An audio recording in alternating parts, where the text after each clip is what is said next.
द्वापर युग में चंद्र विजय नाम का एक राजा था। उसकी पत्नी इंद्रमती बहुत ही धार्मिक प्रवृत्ति की औरत थी। संत महात्माओं का बहुत आदर किया करती थी। उसने एक गुरुदेव भी बना रखा था।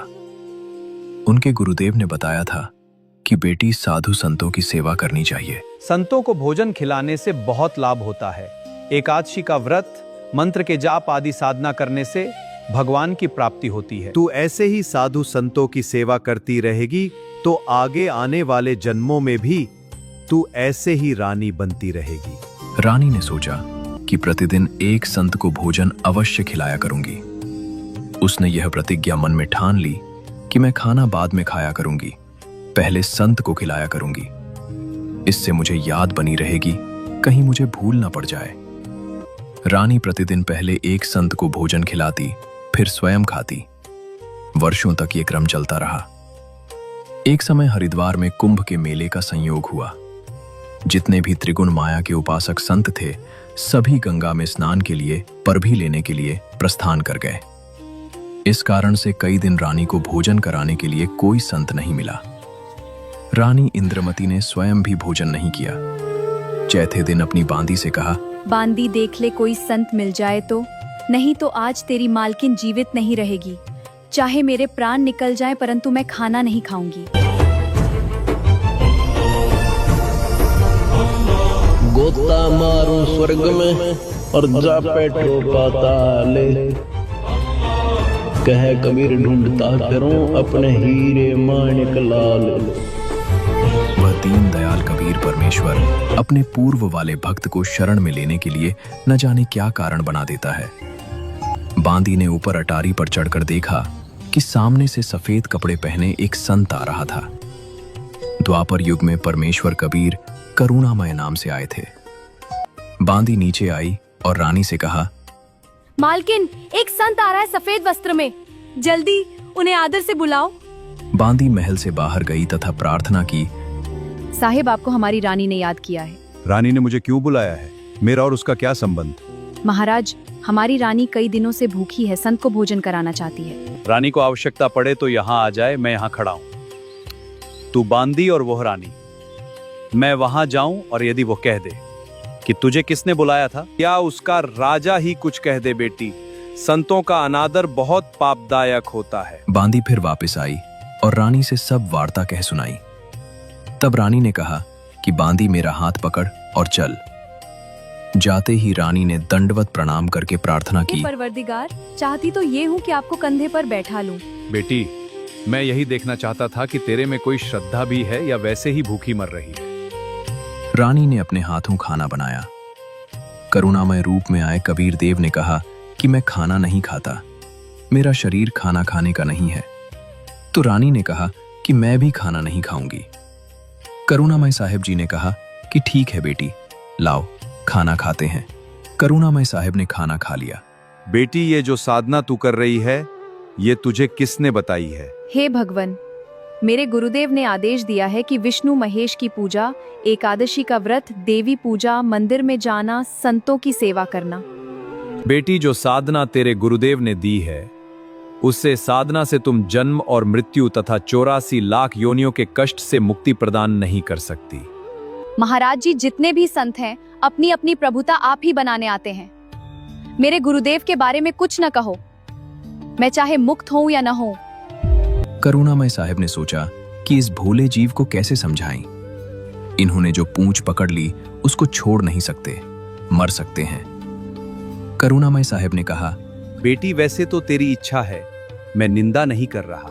क्या मैंने आपके गुरुदेव को गाली दी है या कोई बुरा कहा है? मैं तो भक्ति मार्ग बता रहा हूं कि यह भक्ति शास्त्र विरुद्ध है। तुझे पार नहीं होने देगी और नहीं तेरा कोई आने वाला कर्म दंड कटेगा।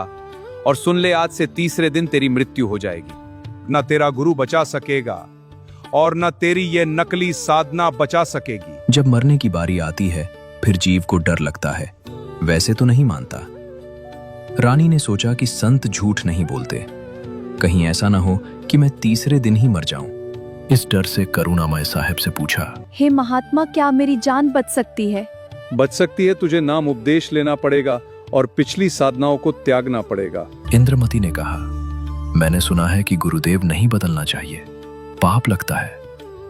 कबीर साहब ने कहा कि नहीं पुत्री, यह भी तेरा भ्रम है।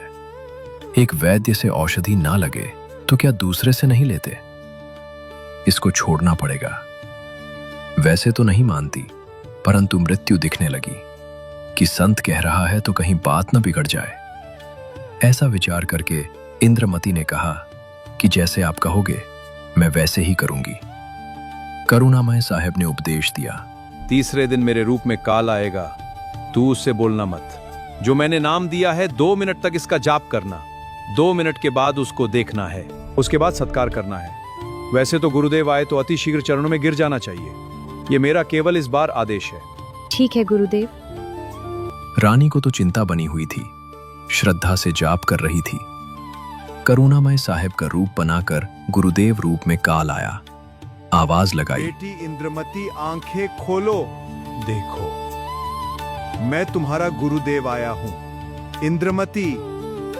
उसको तो पहले ही डर था, स्मरण करती रही, काल की तरफ नहीं देखा। 2 मिनट के बाद जब देखा तो काल का स्वरूप बदल गया। काल का ज्यों का त्यों चेहरा दिखाई देने लगा। करुणामय साहब का स्वरूप नहीं रहा। जब काल ने देखा कि तेरा तो स्वरूप बदल गया, वो जान गया कि इसके पास कोई शक्ति युक्त मंत्र है। इस बार तो तू बच गई, तुझे अगली बार देखूंगा। रानी बहुत खुश हुई, फूली नहीं समाई। कभी अपनी बांदियों को कहने लगी, तुम्हें पता है आज मेरी मृत्यु होनी थी। आज मुझे काल लेने के लिए आया था, लेकिन मेरे गुरुदेव की दया से मैं बच गई। राजा के पास गई तथा कहा कि आज मेरी मृत्यु होनी थी, मेरे गुरुदेव ने रक्षा कर दी, मुझे लेने के लिए काल आया था। राजा ने कहा कि तू ऐसे ही ड्रामे करती रहती है, काल आता तो क्या तुझे छोड़ जाता? ये संत वैसे बहका देते हैं, अब इस बात को वो कैसे माने? खुशी खुशी में रानी लेट गई। कुछ देर के बाद सर्प बनकर काल फिर आया और रानी को डस लिया। ज्यों ही सर्प ने डसा, रानी को पता चल गया। रानी जोर से चिल्लाई, डंस लिया। गुरुदेव बचाओ! अपने गुरुदेव को पुकार कर रानी बेहोश हो गई। नौकर भागे। देखते ही देखते एक मोरी में से वो सर्प घर से बाहर निकल गया। करुणामय साहब वहां प्रकट हो गए, लोगों को दिखाने के लिए मंत्र बोला और इंद्रमती को जीवित कर दिया। आपने मुझे बचा लिया भगवान, अगर आप नहीं होते तो मेरा क्या होता? इंद्रमती, इस काल को मैं तेरे घर में घुसने भी नहीं देता और ये तेरे ऊपर हमला भी नहीं करता, परंतु तुझे विश्वास नहीं होता।